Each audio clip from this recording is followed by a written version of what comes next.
Mon nom est Ange Josaphat et nous sommes à la prière Anakazo du Mahdi. Anakazo signifie contraint, obligé, forcé. Suivons ces témoignages et on se retrouve. Coucou, bonsoir papa. Moi c'est Diomandé. Tout à l'heure, je vous suis actuellement en direct sur Facebook. Et franchement, j'avais une douleur au niveau du genou. Ça fait vraiment un bon moment. Et tout à l'heure, vous avez dit de poser la main là où on a mal. Au début, j'ai posé la main sur ma poitrine, mon cœur et puis mon ventre. Car mes morceaux sont coupés, ça ne vient pas. Et puis là, mon genou, j'avais commencé à briller. Actuellement, là, je peux plier mon genou, tout ça.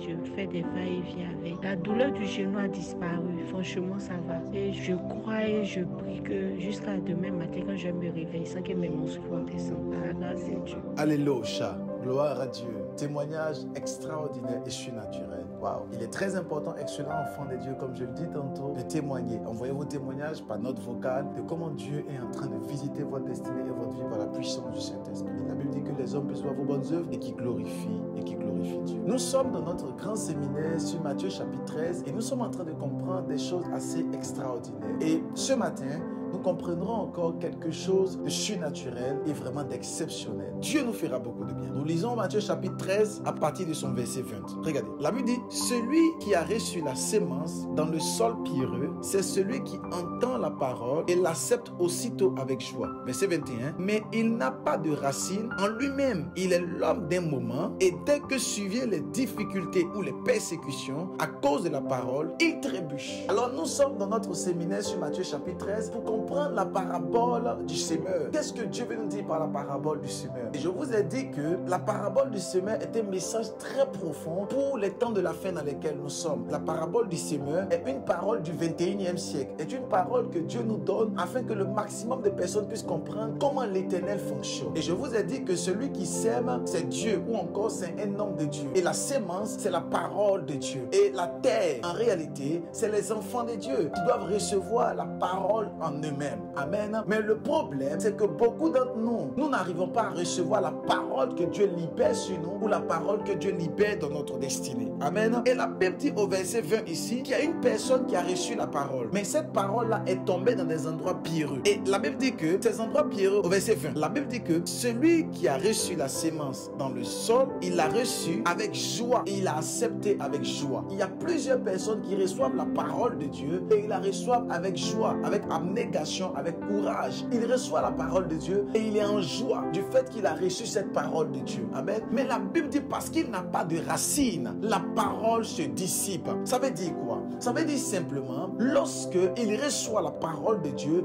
il est en joie, il est heureux, il est content. Mais le fait qu'il n'a pas de racine, le fait qu'il n'a pas d'endroit profond, cela fait en sorte qu'il n'arrive pas à éclore et il n'arrive pas à produire du fruit. Beaucoup de personnes au 21e siècle, beaucoup d'enfants de Dieu reçoivent la parole de Dieu. Mais à cause des soucis de ce monde, parce qu'ils n'ont pas de racines, ils trébuchent. Le verset 21 dit, mais il n'a pas de racine en lui-même. Il est l'homme d'un moment et dès qu'il survient les difficultés ou la persécution à cause de la parole, il trébuche. Vous voyez, beaucoup d'enfants de Dieu, lorsqu'ils reçoivent la parole de Dieu, ils sont en joie, ils sont contents, ils sont heureux parce qu'ils ont reçu la parole de Dieu. Mais le problème, c'est qu'ils n'ont pas assez de racines, ils n'ont pas de profondeur. Cela signifie qu'ils sont tellement attachés aux choses qui fait en sorte que lorsque la persécution arrive, lorsqu'on commence à parler un peu mal de son pasteur, lorsqu'on parle un peu de l'église, lorsqu'on parle des personnes qui entourent, la Bible dit ils trébuchent à cause des difficultés. Vous voyez, il y a des personnes comme cela. Dès qu'une difficulté survient, je quitte l'église. Dès qu'une difficulté arrive, je pars. Dès qu'une difficulté arrive, non, j'ai un problème. Pourquoi? Parce que simplement, il n'a pas de racines. Et ce genre de personnes ne peuvent pas produire du fruit. Les enfants de Dieu au 21e siècle ont besoin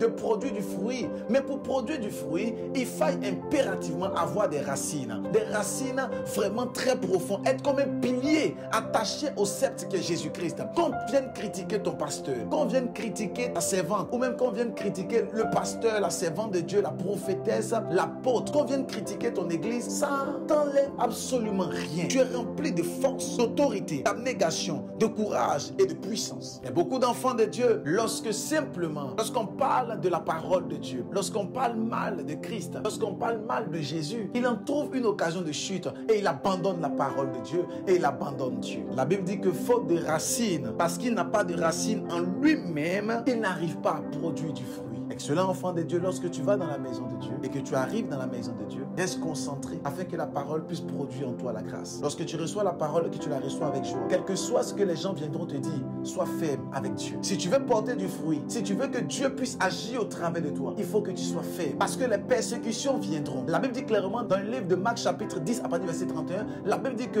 vous recevrez des persécutions. C'est une promesse. Mais les persécutions n'ont pas pour but de nous détruire. Les persécutions ont pour but de nous construire. Comment se fait-il que, à cause des difficultés, à cause des persécutions, tu abandonnes la maison de Dieu? Parce qu'ils ont parlé mal de l'église, tu as abandonné l'église. Ils ont parlé un peu mal de ton père spirituel, tu as abandonné ton père spirituel. Il dit non, je ne viens plus à l'église, non, je pars à gauche, non, je pars à droite. Cela ne vient pas de Dieu, excellent enfant de Dieu. Tu seras en train de te nuire et nuire ta destinée. J'aimerais prier aujourd'hui que tu puisses avoir de la racine en l'Éternel au nom de Jésus-Christ. Que tu puisses avoir de la racine dans la parole de Dieu. Que tu sois enraciné en Christ au nom puissant de Jésus-Christ. Que tu puisses avoir de la racine. Que tu sois plongé dans la racine au nom de Jésus-Christ. Que l'Éternel te donne des tentacules et que tu puisses être enraciné comme un pilier par la puissance du Saint-Esprit. Je prie afin que l'Éternel te donne la force, la grâce. Je prie, oh my God, là au Shavaha, je prie maintenant, en ce matin, pour la vie d'une personne qui est connectée, et je déclare que tu sois enraciné en Jésus. Je prie maintenant pour toutes ces personnes qui ont des problèmes et des situations compliquées. Pendant que vous entendez juste le son de ma voix, je libère votre destinée maintenant. Je vois dans mon esprit une dame qui est connectée, et je vois que dans votre prénom, il y a la lettre B. Et cette dame-là a un problème actuellement au niveau du bas du ventre, et elle a mal à cause de ce problème. Au son de ma voix, recevez la guérison par la puissance du Saint-Esprit et que l'Éternel vous donne d'avoir des racines dans sa parole. Je prie pour la vie de ce monsieur qui est connecté et je déclare la libération. Je prie pour toutes ces personnes qui sont malades. Au son de ma voix, recevez la guérison, la libération par la puissance du nom de Jésus-Christ. Soyons enracinés dans la parole de Dieu. Dieu vous bénisse, que sa grâce demeure sur vous, que son onction ne cesse de couler dans votre vie. N'hésitez pas à faire l'expansion et à partager pour la gloire de Dieu. Que Dieu vous bénisse. Shalom.